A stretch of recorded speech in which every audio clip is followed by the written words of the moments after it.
আসসালামু আলাইকুম। ইনকিউবেটর একটি নতুন মেশিন লাগিয়ে নিব যাতে করে আমার ইনকিউবেটর সম্পূর্ণ অটো হয়ে যায়। আপনারা সকলেই জানেন যে আমি ইনকিউবেটরটা কিনছিলাম মাত্র ৳৪,৫০০ দিয়ে আলহামদুলিল্লাহ।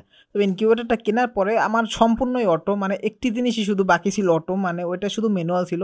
মানে আর্দ্রতা কন্ট্রোল করার জন্য ম্যানুয়াল ছিল। প্রায় ইনকিউবেটরেই দেখবেন আর্দ্রতা কিন্তু পানি দিয়ে কন্ট্রোল করতে হয়। আর এটা একটু ঝামেলা হয়ে যায় যেহেতু আমি হাঁস, মুরগি, কোয়েল পাখি সবই ফুটাই, তাই একটু ঝামেলা হয়ে যায়। তাই আমি আরও ৳১,০০০ পুড়িয়ে আরও একটি নতুন মেশিন কিনে ফুল অটো করে নিলাম যাতে আর্দ্রতায় কোনো কন্ট্রোল করতে না হয়, আর্দ্রতা যাতে অটোমেটিক্যালি কন্ট্রোল হয়। আপনারা অনেকেই জানবেন হয়তোবা যে ইনকিউবেটরে যারা ডিম ফুটায় তখন কিন্তু আর্দ্রতা লাগে এবং তাপমাত্রা লাগে। আর্দ্রতা বাড়াতে কমাতে হলে পানি বাড়াতে হয়, পানি কমাতে হয় এবং তাপমাত্রা অটোমেটিক্যালি অন হয় অফ হয়ে তাপমাত্রা কন্ট্রোল হয়ে যায়। বাট আর্দ্রতাটা কন্ট্রোল করা খুবই কঠিন হয়ে যায়, বিশেষ করে যখন হাঁসের ডিম দিবেন। কারণ হাঁসের ডিমে সবসময় আর্দ্রতা লাগে ৭৫ থেকে ৮৫। এটা আর্দ্রতা কন্ট্রোল করা কিন্তু খুবই কষ্টকর। বিশেষ করে মুরগির ডিম যখন দিবেন, মুরগির ডিম বা কোয়েল পাখির ডিম, তখন আর্দ্রতা দরকার হয় ৫৫ থেকে ৬৫-র ভিতরে। তখন কিন্তু খুব সহজেই করা যায়, মানে মোটামুটি পানি দিলেই ৫৫ থেকে ৬৫-র ভিতরে আর্দ্রতা হয়ে যায়। বাট যখন আপনি হাঁসের ডিম দিবেন ৭৫ থেকে ৮৫ করতে যাবেন আর্দ্রতা, তখনটাই কিন্তু ভেজালটা বাজে। মানে ৭৫ থেকে ৮৫ আর্দ্রতা করতে হলে যে পরিমাণে পানি দিতে হয় বা একটু পর পরে পানি দিতে হয়, আবার শুকিয়ে যায়, আবার একটু পর পর দিতে হয়, আর অনেক পরিমাণে পানি দিয়ে রাখতে হয়। অনেক সময় দেখা যায় পানিতেও হয় না, ভিজে কাপড় দিয়ে রাখতে হয়, কাপড় অনেক জায়গায় বিছিয়ে দিতে হয় কাপড় ভিজিয়ে। তো খুব কষ্ট, মানে খুব মুশকিল হয়ে যায় ৭৫ থেকে ৮৫ আর্দ্রতা করা। তাই আমি ৳১,০০০ দিয়ে এক্সট্রা একটি মেশিন কিনে নিলাম। টোটাল আমার মেশিনটির দাম রাখছে ৳৯৫০।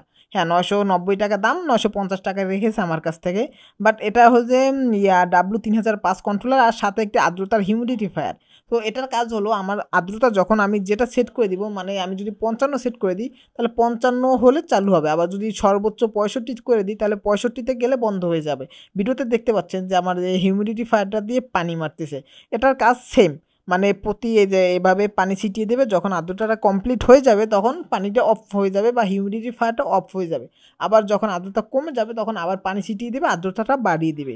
সো আমি মেশিনটি সেট করে নিলাম। তবে একটি বিষয় আমি লক্ষ্য করেছি, আমি যদি ইনকিউবেটরের নিচে এই মেশিনটা দেই তাহলে তো পানিটা ছিটাবে উপর দিকে। আর উপরের দিকে ছিটালে ডাইরেক্ট ডিমে গিয়ে পানিটা যখন লাগবে তখন কিন্তু ডিমে সমস্যা হওয়ার সম্ভাবনা বেশি। কারণ একটি ডিমেই কিন্তু বারবার লাগবে। তা দেখা গেল যে সোজা আমি বসাবো ওই সোজায় কিন্তু বারবার পানিটা ছিটাবো। যার কারণে আমার ডিমে কিন্তু পানিটা বেশি লাগবে। ওইখানে মানে ওই আশেপাশের ডিমগুলোতে সবসময় পানি লাগবে। যার কারণে দেখা গেল ডিমগুলো নষ্ট হয়ে যাওয়ার সম্ভাবনা আছে। আর তার জন্যে আমি একটি বোতল কেটে বোতলের মুখটা রেখে আর চাইরো সাইড দিয়ে ছিদ্র করে বা কেটে দিচ্ছি। যাতে করে সরাসরি ছিটাতে না পারে, আর সরাসরি ছিটালেও বোতলের মুখায় গিয়ে লাগবে আর সাইড দিয়ে বের হবে আর্দ্রতা পানির ছিটাটা। যার কারণে গিয়ে ডিমে লাগবে না আর ডিমগুলো নষ্ট হবে না। অনেক কষ্ট করেই কিন্তু এই বুদ্ধিটা মাথায় বের করেছি। আপনারা যদি কেউ এভাবে ইনকিউবেটরে অটো হিউমিডিফায়ার লাগাতে যান সেক্ষেত্রে সরাসরি দিবেন না, তাহলে নিচ থেকে ডিমে গিয়ে লাগবে পানিটা আর ডিমটা নষ্ট হয়ে যাওয়ার সম্ভাবনা রয়েছে। যার কারণে আপনারা উপরে একটি বোতল দিয়ে, মানে বোতলের মুখটা কাটবেন না, চাইরো সাইড দিয়ে কাটবেন, যাতে সরাসরি পানিটা ছিটালে সরাসরি সোজা না বের হয়ে সাইড দিয়ে বের হয়ে যায়, তখন আর সরাসরি ডিমেও লাগবে না আর নষ্টও হবে না। সো সকলেই দোয়া করবেন, ভালো থাকবেন, আল্লাহ হাফেজ।